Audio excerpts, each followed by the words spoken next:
Relato 1. Algo voltou comigo do cemitério e está atormentando a minha vida. Quero compartilhar algo que está destruindo meu sono há meses. Tudo começou no velório do meu tio. Achei que seria apenas mais um ritual de despedida, mas não foi assim que aconteceu.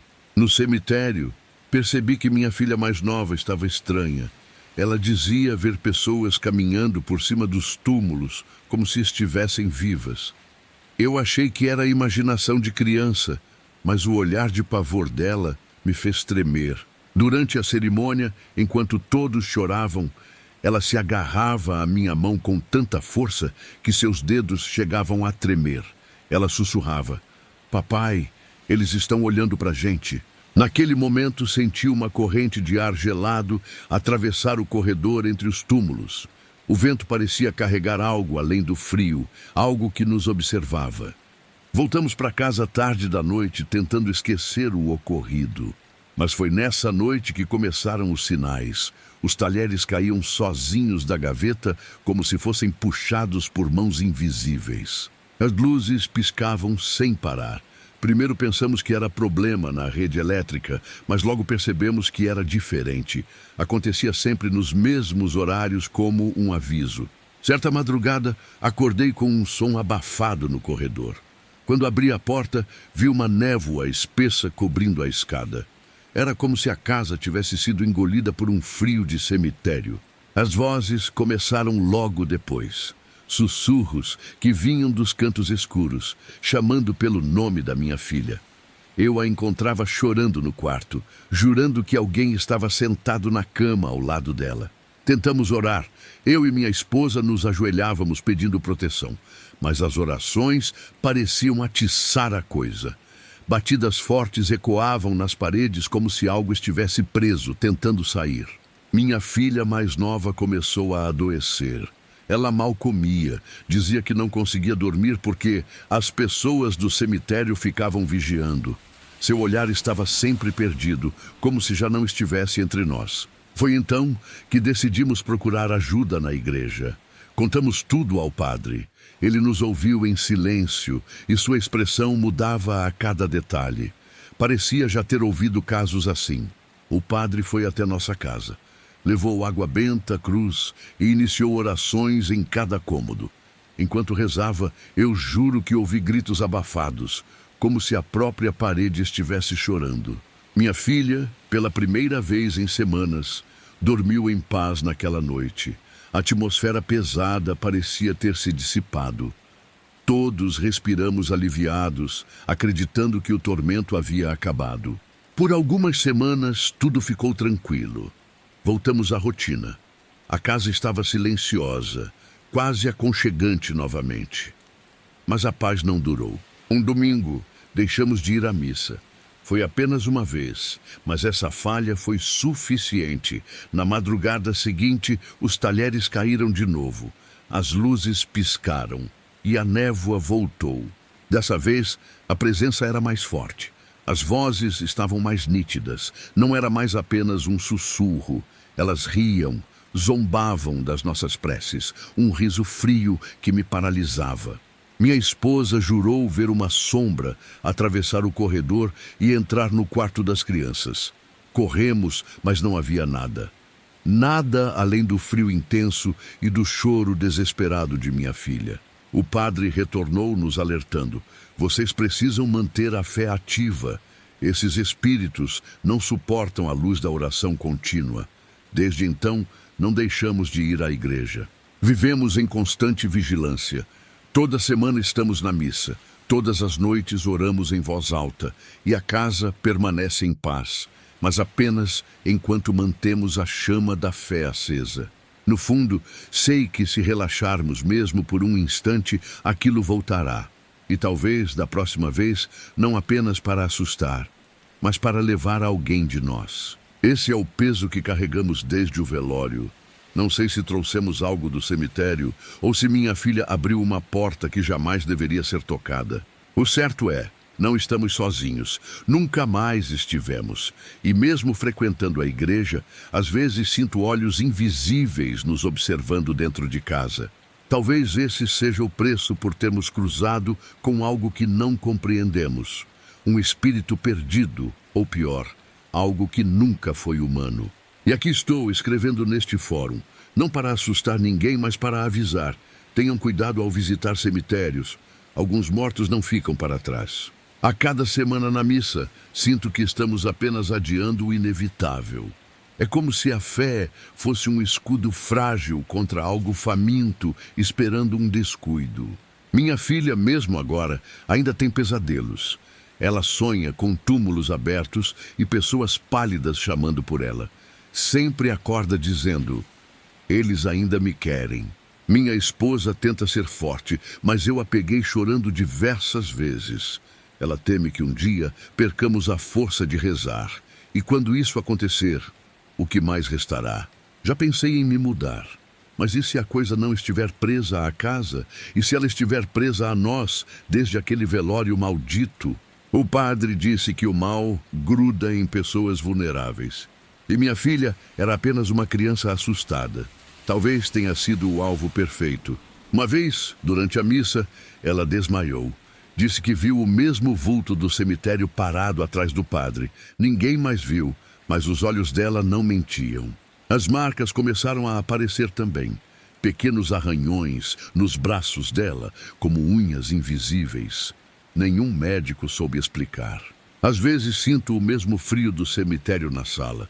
Mesmo em dias quentes, um vento gélido corta o ar. É o sinal. Sei que ele ainda está aqui. Nessas horas corremos para rezar. É como jogar sal no fogo. A coisa se afasta, mas permanece rondando, esperando a brecha. Não escrevo isso por coragem. Escrevo porque não sei quanto tempo aguentaremos. Talvez seja meu último aviso antes que tudo piore. Sei que muitos não acreditarão, mas quem já sentiu o peso do sobrenatural entende. Não é imaginação, não é ilusão, é real e é cruel. O som das batidas na parede ecoa até hoje nos meus sonhos. Às vezes acordo achando que ainda estou no cemitério, ouvindo passos atrás de mim. Não importa o quanto limpemos a casa, o cheiro de terra úmida volta. É o cheiro dos túmulos, impregnado no ar que respiramos. Minha filha pergunta se vai morrer logo. Como responder isso, quando até eu sinto que não estamos lutando contra algo que podemos vencer? Sei apenas que se um dia pararmos de ir à igreja, estaremos entregues. É a única barreira que ainda nos mantém vivos. E talvez, se um dia eu parar de escrever aqui, saibam, não foi porque melhorei, foi porque finalmente a coisa nos levou. A cada missa sinto olhos em mim, não apenas os do padre ou da comunidade, mas algo maior, lá no fundo, observando. Um dia, durante a oração, ouvi claramente: você é meu. Não era voz humana, era grave, profunda, como se viesse de dentro da terra. Quase desmaiei no banco da igreja. O padre percebeu e me chamou depois da missa. Disse para eu não ceder ao medo. Mas como? Já não sei se vivemos em nossa casa ou apenas em um terreno alugado pelo mal. Tudo parece emprestado, frágil, pronto para ser tomado de volta. Minha esposa acendeu velas em todos os cantos da sala. Por horas, tudo parecia calmo, mas de repente, uma delas apagou sozinha. E o riso voltou. Corremos para o quarto das crianças. Minha filha estava em pé, olhos fixos na janela, murmurando palavras que não reconhecemos. Não era a voz dela. O padre veio às pressas, fez uma oração longa, intensa, e só assim ela caiu no sono novamente. Mas desde então, ela nunca mais foi a mesma. Às vezes, só olho para ela e sinto que não é totalmente minha filha.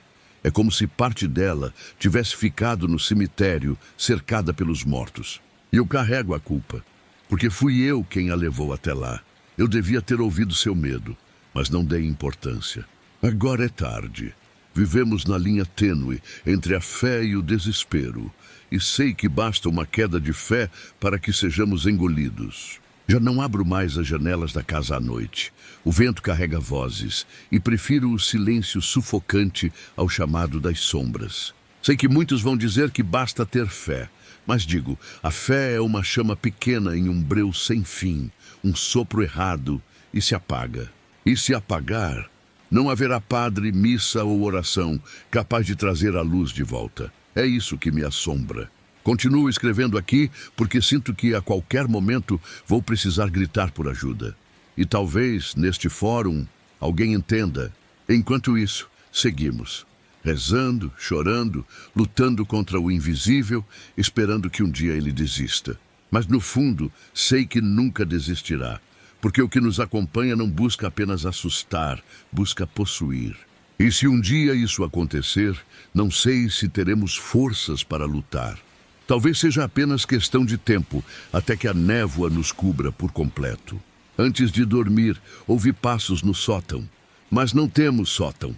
Expliquei isso para mim mesmo, mas a verdade é, algo anda acima de nós. Minha esposa perguntou se devíamos chamar um exorcista. O padre disse que ainda não é hora.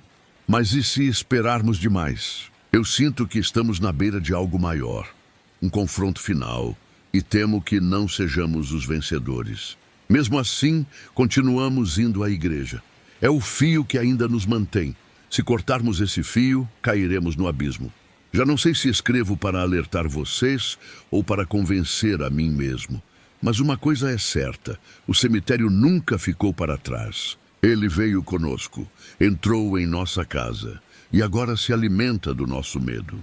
Se alguém ler isso e estiver passando por algo parecido, não ignore. A fé ajuda, mas não subestime a força da escuridão. Ao olhar no espelho, vi um vulto atrás de mim. Virei rápido, mas não havia nada, apenas o rastro gelado no ar. Talvez um dia não consiga mais distinguir minha imagem da dele. Talvez eu já esteja sendo tomado, lentamente. Minha filha diz que ele fala com ela à noite, que promete que não vai doer se ela for com ele. Ela chora, mas às vezes parece tentada. E é isso que mais me aterroriza. Ver minha filha perdendo a vontade de lutar, como se a sombra fosse sua única amiga. Eu não posso permitir. Mesmo que custe a minha vida, vou lutar até o fim. Mas não sei se o fim será vitória ou derrota. Já ouvi dizer que alguns espíritos nunca descansam. E talvez seja esse o caso. Talvez ele apenas queira companhia eterna. E encontrou em nós a família perfeita para a arruinar. Porque estamos frágeis, vulneráveis, tentando nos reconstruir após... Relato 2. Havia algo terrível naquela casa. Depois de uma briga feia com meus pais, decidi sair de casa. Eu não tinha emprego fixo, mas queria distância. Aluguei uma pequena casa no interior e consegui trabalho como cortador de grama. Era pouco dinheiro, mas suficiente para pagar o aluguel e comprar comida. A casa parecia simples, até aconchegante à primeira vista. Mas logo percebi que havia algo estranho ali. Na primeira semana, comecei a ter pesadelos. Sempre aparecia um senhor de idade, uns 70 anos, com uma expressão triste. Ele parecia tentar falar comigo, mas sua boca não emitia som algum. O silêncio nos sonhos era sufocante. Quando ele percebia que não conseguia se comunicar, sua feição mudava, de tristeza para uma raiva intensa, assustadora. Então, nos sonhos, ele avançava contra mim. Eu acordava sempre suado, com o coração disparado. No começo, pensei que fosse apenas reflexo da solidão. Mas os sonhos se repetiram noite após noite. O mesmo velho, a mesma tentativa frustrada de falar, a mesma transformação em fúria.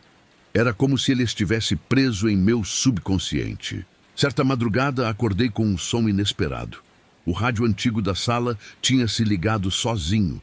Do alto-falante, uma voz grossa e rouca ecoava. Ajuda! Ajude-me! A voz parecia vir de um lugar profundo, quase sobrenatural. Logo em seguida, o rádio começou a chiar de forma insuportável. Corri e desliguei da tomada, mas o chiado continuou por alguns segundos. Aquilo me deixou em choque.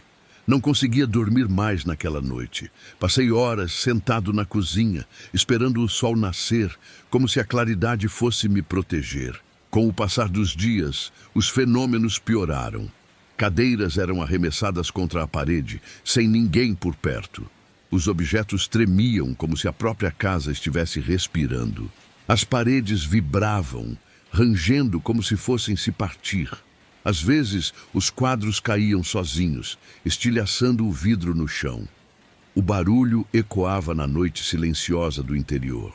O pior aconteceu em plena luz do dia. Senti algo invisível se enrolando em meu pescoço. A pressão aumentava, me sufocando.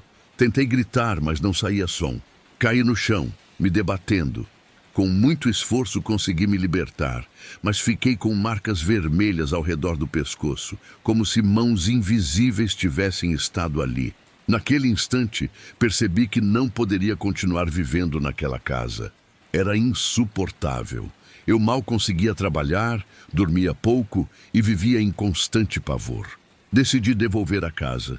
Procurei o dono e expliquei, com a voz trêmula, tudo o que havia acontecido. Achei que ele fosse rir de mim, mas sua reação foi diferente. Ele ficou pálido em silêncio. Depois respirou fundo e disse: "Meu avô morreu nessa casa faz alguns anos. A aparência que você descreveu é idêntica à dele." Meu corpo gelou. O velho dos meus sonhos, o mesmo que me atacava, era o avô do dono. Um homem que eu jamais conheci, mas que parecia preso ali. Naquele momento, percebi que não era imaginação, não eram sonhos. Era uma presença real, desesperada, que buscava contato. Mas incapaz de se expressar, transformava sua frustração em ódio. Devolvi as chaves e saí daquela casa o mais rápido possível. Não olhei para trás, apenas senti um alívio imenso por estar longe dali. Decidi voltar para a casa dos meus pais. Pedi perdão por tudo, pela briga, pela fuga precipitada. Me abraçaram com lágrimas nos olhos, sem fazer perguntas. Desde então, nunca mais voltei ao interior. Mas às vezes, nos meus sonhos, ainda vejo o velho. Dessa vez ele não fala, não ataca. Apenas me observa em silêncio. Não sei se ele me seguiu ou se é apenas a lembrança que carrego. Mas sei que nunca vou esquecer a sensação de estar sendo estrangulado por mãos invisíveis. Nunca. Naquele tempo, percebi o quanto a solidão pode abrir brechas para o medo. Estar sozinho naquela casa era como estar cercado por algo que odiava minha presença. Lembro que até o vento parecia diferente ali. As cortinas se mexiam em ritmos que não combinavam com a brisa natural. Era como se houvesse respirações no ambiente. No início, ignorei. Fingir que não estava acontecendo parecia ser a melhor saída, mas cada barulho, cada chiado do rádio só piorava meu estado mental. Cheguei a pensar que estava enlouquecendo. Talvez fosse fruto da minha mente cansada, da fuga precipitada de casa. Mas as marcas no pescoço provaram o contrário. Nunca contei aos meus pais sobre isso. Como explicar que quase fui morto por algo invisível? Eles já tinham preocupação suficiente com a minha decisão de ir embora. Mas dentro de mim, sei que fui tocado por algo que não pertence a este mundo. Algo que ficou preso, incompleto. Algo que não aceita o silêncio eterno. Depois daquele episódio, não consigo mais dormir em casas antigas. Sempre procuro locais novos, sem história, sem passado. Tenho medo do que as paredes podem guardar. As pessoas acham que fantasmas são apenas invenções de filmes, mas quem já sentiu mãos invisíveis ao redor do pescoço sabe que não há nada de ficção nisso. Até hoje, evito ouvir rádio à noite. Aquele chiado, aquela voz pedindo ajuda, é como se fosse um chamado eterno esperando resposta. Às vezes me pergunto, e se eu tivesse entendido o que ele queria? E se tivesse conseguido ouvir suas palavras antes que o ódio tomasse conta? Talvez a história fosse diferente. Mas a verdade é que nunca saberei. Tudo o que restou foram lembranças e um medo constante. Um aviso gravado em mim de que nem todos descansam em paz. Escrevo isso neste fórum porque sei que alguém pode estar passando por algo parecido. Se você sente que não está sozinho em casa, talvez realmente não esteja.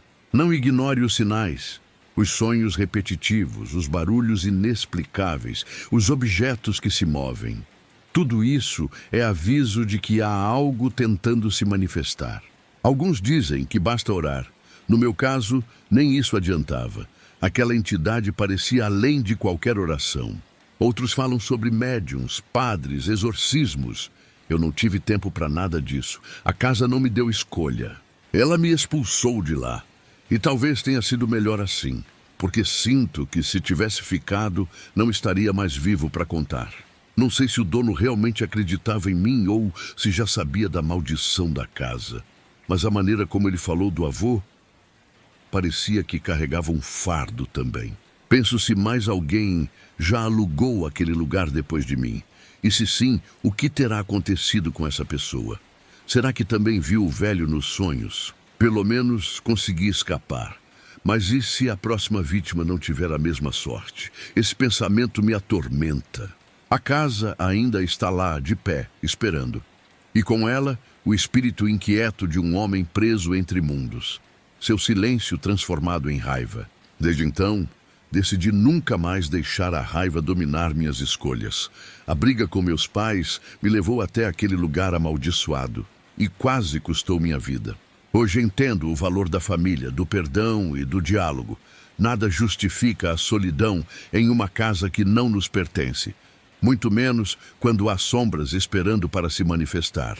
As marcas no meu pescoço sumiram com o tempo, mas a sensação permanece. Às vezes, acordo com a garganta dolorida, como se algo ainda me apertasse no sono. Nunca mais tive sonhos tão intensos quanto os daquele período.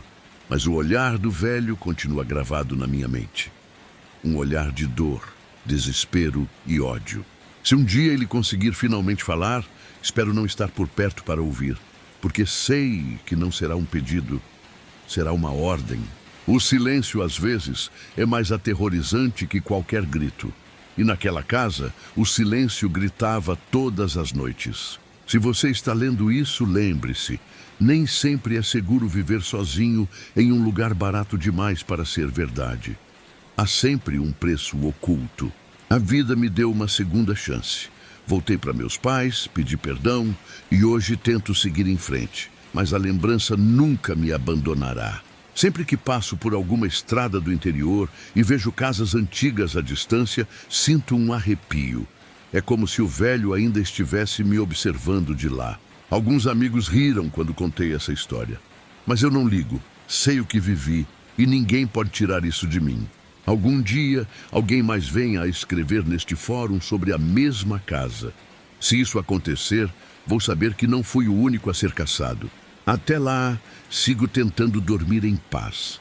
Mas toda vez que fecho os olhos, espero que a noite seja silenciosa. Porque se não for, talvez eu o veja de novo. E eu não quero mais ver. Não quero mais sentir. Não quero mais lembrar.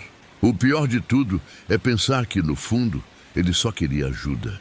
Mas como ajudar alguém que já partiu deste mundo? Essa pergunta me persegue. Algumas noites, ainda acordo com o chiado de rádio na cabeça, como se o som tivesse ficado preso em mim, como se fosse meu castigo por tê-lo ignorado. Sei que nunca encontrarei respostas, e talvez seja melhor assim. Alguns mistérios não nasceram para serem resolvidos. Mas uma coisa eu aprendi: nunca subestime o peso das histórias que as casas carregam. Nem todo fantasma está pronto para ser esquecido.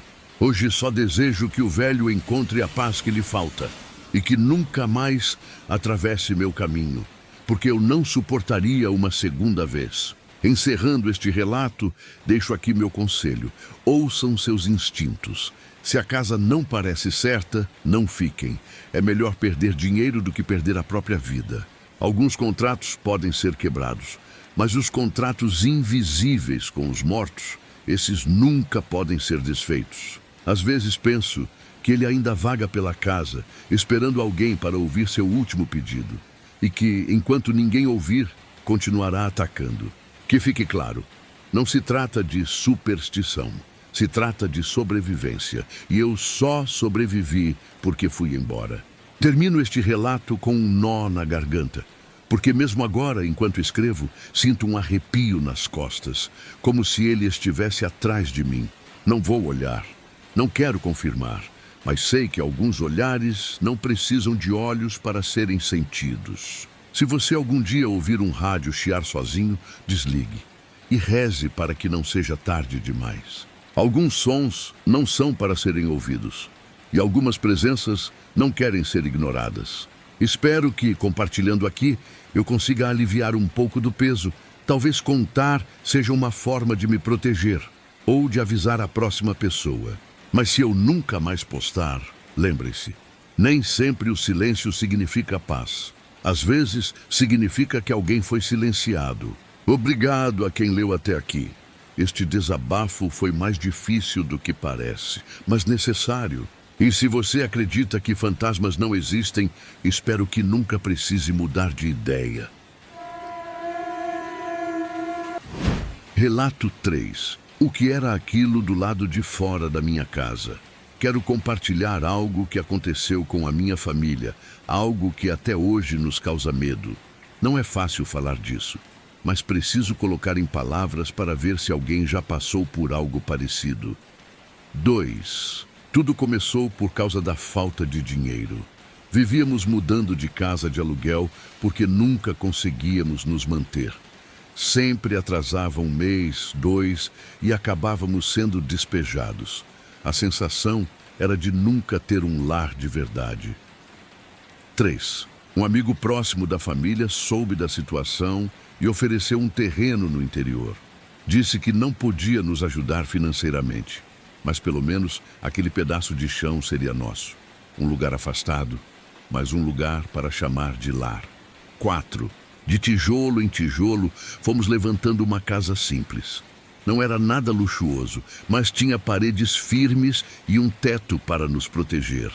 O problema é que era um lugar extremamente deserto, cerca de 15 minutos a pé até o próximo vizinho. 5. Apesar disso, quando conseguimos fechar a casa e nos mudar, sentimos um alívio enorme. Pela primeira vez, não precisaríamos pagar aluguel. Meu pai logo conseguiu um emprego em uma plantação, a quase 1 hora de distância, pedalando todos os dias. 6. As coisas começaram a se estabilizar. Mesmo com dificuldades, sentíamos que estávamos construindo algo nosso. As crianças se adaptaram bem, correndo pelo mato e brincando como se tudo fosse uma aventura. Mas aquela paz não durou muito. 7. Numa madrugada, fomos acordados por barulhos vindos do lado de fora da casa. Era como se algo pesado se movesse entre as folhas secas. Pensamos ser algum animal, talvez um porco do mato ou cachorro perdido. 8. Meu pai pediu para que minha mãe e nós, os filhos, permanecêssemos na cama. Ele desceu silenciosamente até a cozinha, onde havia uma pequena janela de vidro que dava para os fundos. Foi ali que ele viu a coisa que mudou nossas vidas. 9. Do lado de fora, à luz fraca da lua, havia uma criatura horrível. Ela parecia ter cerca de 1,60 m de altura, mesmo estando em 4 patas. O corpo era magro, ossudo, a pele pálida como se nunca tivesse visto o sol. 10. A criatura estava abaixada, farejando algo no chão, como se seguisse um rastro. Seus movimentos eram lentos, pesados, e cada passo parecia vibrar no solo. Meu pai congelou de medo, observando enquanto aquele ser começava a rodear a casa. 11. O coração dele disparava, porque a sensação era de que a criatura estava sentindo o cheiro de alguém ali dentro, como se estivesse caçando. Ele voltou devagar para o quarto, pálido, e pediu para todos ficarmos em silêncio absoluto. 12. Ficamos acordados a noite inteira, ouvindo aqueles passos arrastados circulando a casa. Às vezes, ela parava, como se estivesse escutando. Depois, voltava a se mover, raspando as garras na madeira da parede. O medo era sufocante. 13. Na manhã seguinte, meu pai saiu para trabalhar fingindo normalidade. Mas todos sabíamos que algo havia nos visitado. Tentamos acreditar que tinha sido um pesadelo coletivo, uma ilusão causada pelo medo de estar em um lugar tão isolado. 14. Mas não foi ilusão. Alguns dias depois, a criatura voltou. Ouvimos novamente os passos durante a madrugada. Dessa vez, não se limitou a rodear a casa. Começou a bater contra a porta da frente, como se testasse sua resistência. 15. e madeira tremia a cada impacto. Minha mãe chorava baixinho, abraçando os filhos, enquanto meu pai segurava uma faca de cozinha, sem saber se teria coragem de usá-la. O som era desesperador e tínhamos certeza de que a porta cederia. 16. Depois de longos minutos, a criatura desistiu. O silêncio voltou a reinar, quebrado apenas pelo som do vento nas árvores. Quando o dia nasceu, encontramos marcas profundas na madeira da porta, como arranhões feitos por garras. 17. Desde então vivemos em alerta constante. Cada barulho no mato faz nosso coração disparar. Trancamos a casa o máximo possível, mas sabemos que, se aquele ser quiser entrar, nada vai impedir. Ele conhece nosso cheiro, nossa presença. 18. Até hoje, moramos no mesmo lugar. Não temos outra escolha, não temos dinheiro para sair daqui. Mas todas as noites, antes de dormir, rezamos em silêncio, pedindo para que aquela coisa não volte a nos rondar. 19. E o mais assustador é saber que, mesmo quando não ouvimos nada, temos a sensação de que está lá fora, observando, esperando o momento certo para voltar. A pergunta que não nos deixa dormir é: o que exatamente ele quer de nós? 20. Esse é o motivo pelo qual escrevo aqui hoje. Se alguém já viveu algo parecido, por favor, compartilhe.